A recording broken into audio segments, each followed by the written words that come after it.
এঁচোড়ের কোপ্তাকারি এইভাবে বানিয়ে নাও, দারুণ হয়। পেঁয়াজ রসুন ছাড়া সম্পূর্ণ নিরামিষ একটি রেসিপি। ভিডিওটা পুরোটা দেখো আর বাড়িতে বানিয়ে নাও, বারে বারে বানাবে।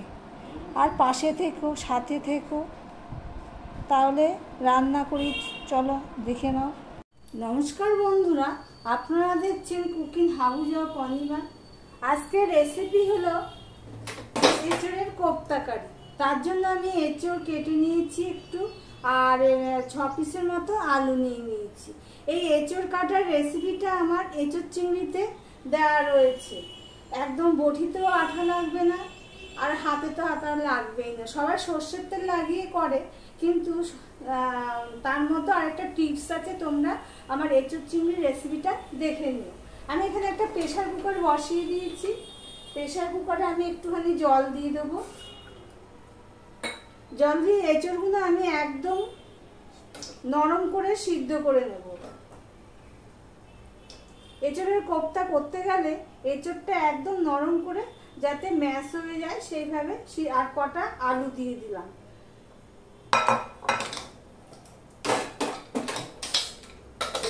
দিয়ে এঁচোড়টা পুরো আমি প্রেসারের সিটি দিয়ে একদম নরম করে সিদ্ধ করে নেব। প্রেসার কুকার থেকে সব নিয়ে নিয়েছি, নিয়ে এগুলো সিদ্ধ করে নিয়েছি ভালো করে। 5-6টা সিটি তো দিয়েছি। দিয়ে এগুলো আমি চটকে নেবো ভালো করে। এই কোপ্তাকারি বানানোর জন্য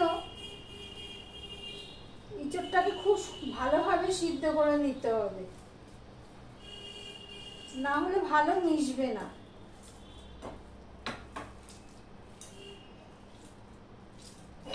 এবার এর মধ্যে একে একে সব মশলা অ্যাড করব। সবার প্রথমে আমি নুন দিয়ে দিলাম,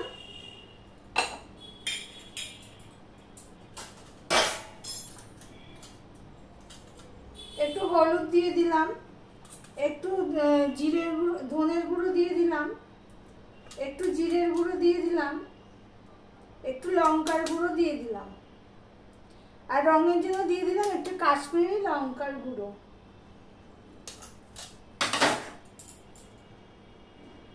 আর এখানে একটুখানি আদা দিয়ে দেব। এই আদাটুকু আমি দিয়ে দিলাম।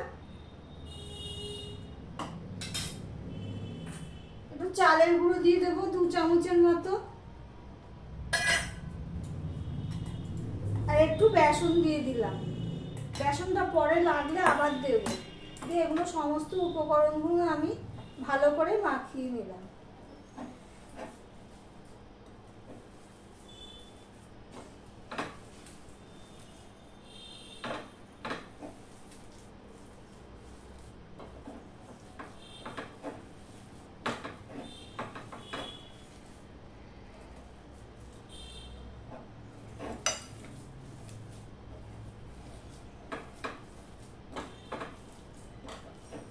বেসন আমার আর লাগবে না, এগুলো জল ঝরিয়ে নিয়েছিলাম তো, তাই জন্য আর জলীয় হয়নি, নরম হয়নি বেশি।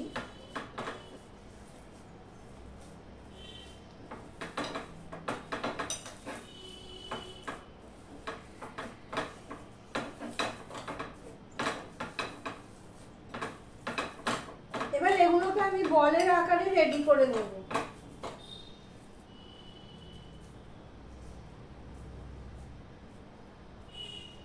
এইভাবে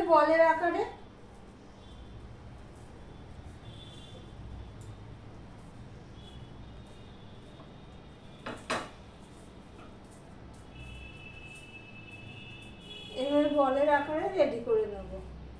এই দেখো,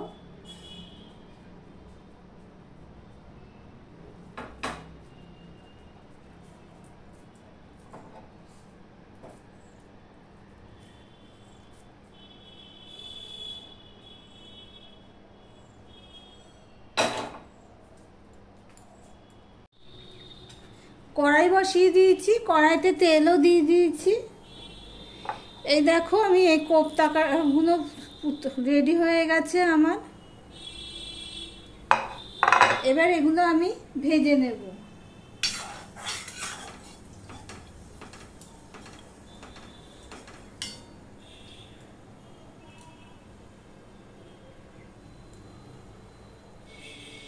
তেলটা একটু হবে, এখনো ধোঁয়া ওঠেনি।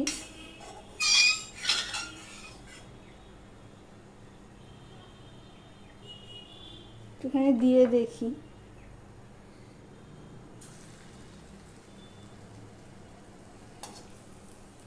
হয়ে গেছে, এটা উপরে ভেসে উঠেছে। তেলটা হয়েছে বুঝবো কি করে? উপরে ভেসে উঠেছে, তাতেই বুঝলাম। হাতেতে জল ছিল, সেই জল পড়েছে। আমি এটা মিডিয়াম করে ভেজে নেব, আর এইভাবে উপরটায় তেল দিও, তাহলে ভাজাটা ভালো হবে।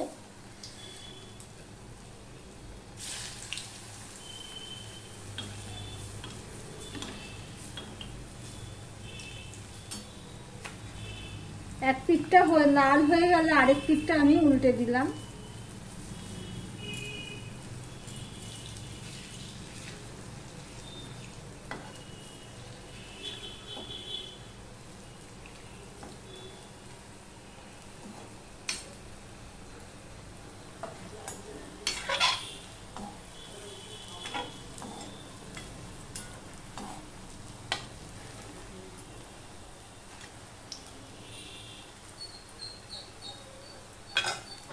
আবারও এই সাইডে সরিয়ে রেখে আবারও দুটো দিয়ে দিচ্ছি।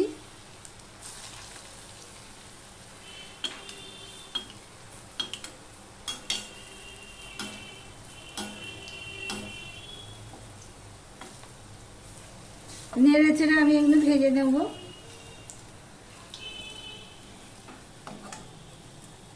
এই দেখো এগুলো ভাজা হয়ে গেছে, এগুলো আমি এবার ডিশে তুলে নিচ্ছি। এই দেখো এই ডিশে তুলে নিলাম।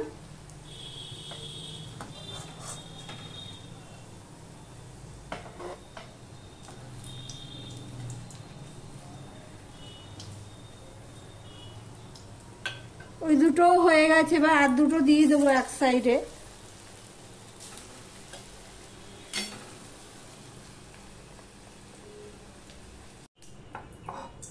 কোপ্তাগুলো সব ভেজে তুলে দিয়েছি।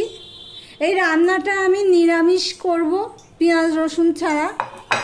কড়াইতে পরিমাণ মতন তেল রেখে বাদবাকি তেলটা আমি তুলে নিয়েছি। এবার এর মধ্যে আমি গোটা গরম মশলা ফোড়নে দিয়ে দিলাম।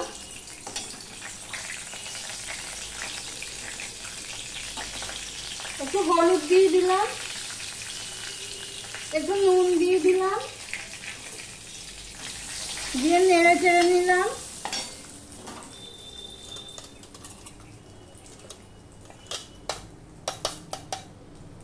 এবারে হাফ চামচের মতো লঙ্কার গুঁড়ো, হাফ চামচের মতন জিরের গুঁড়ো, আর হাফ চামচের মতন ধনের গুঁড়ো আমি দিয়ে দিলাম। তার সাথে দিয়ে দিলাম এই আদা,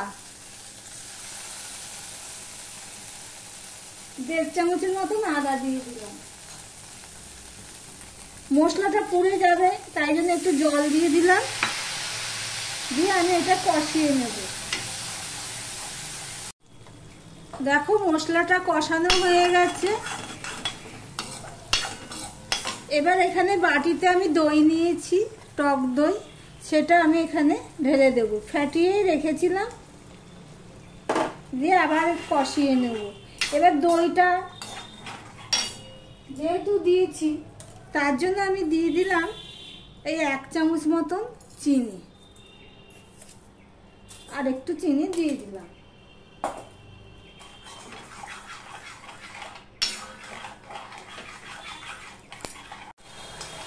দই দিয়ে আমি কিছুক্ষণ কষিয়ে নিয়েছি। এবার আমি পরিমাণ মতন জল দিয়ে দেব। যেহেতু এটা কারি, তাই জন্য বেশি জল দেব না।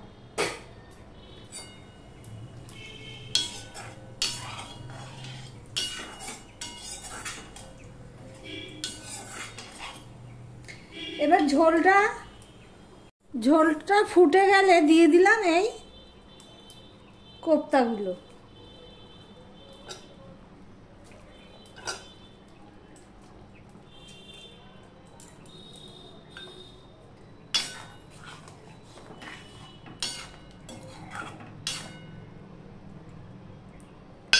আমি এখানে রঙের জন্য একটু কাশ্মীরি লঙ্কার গুঁড়ো দিয়ে দিচ্ছি।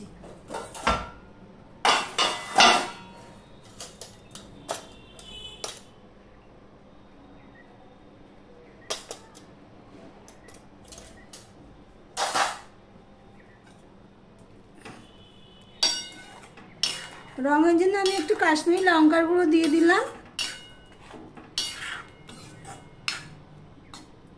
এবার এটা ফুটিয়ে নেব। আমি 3-4 মিনিটের মতন ফুটিয়ে নিয়েছি। এবার সব শেষে দিয়ে দিচ্ছি এই গরম মশলার গুঁড়োটা আমি দিয়ে দিলাম।